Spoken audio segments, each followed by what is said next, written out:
দেখো ইউ এর উচ্চারণ, ইউ এর উচ্চারণ আ এর মতো।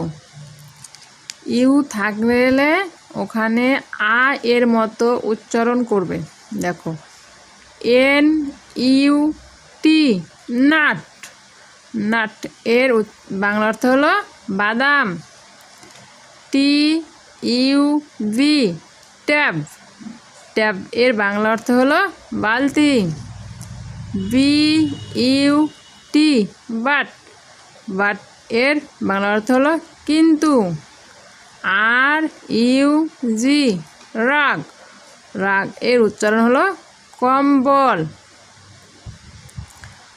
তো দেখো N U T nut, nut আ উচ্চারণ আছে nut, N U T nut.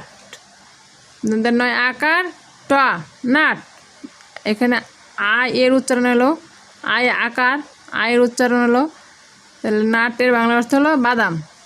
তারপরে দেখো T U B tab, tab টয় আকার ব আকার, আকার উচ্চারণ, আয়ের উচ্চারণ আছে এখানে। ট্যাব এর বাংলা অর্থ হলো বালতি।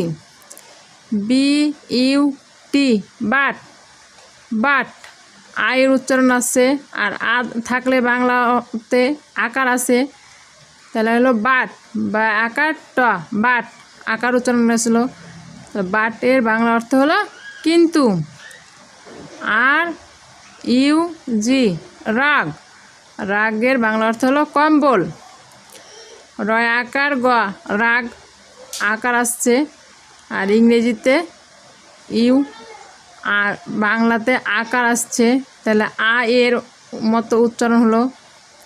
তাহলে ভালোভাবে দেখবে বুঝবে, তাহলে ঠিক বাংলা ইংরেজি দুটোই উচ্চারণ বানান শুদ্ধ করতে পারবে।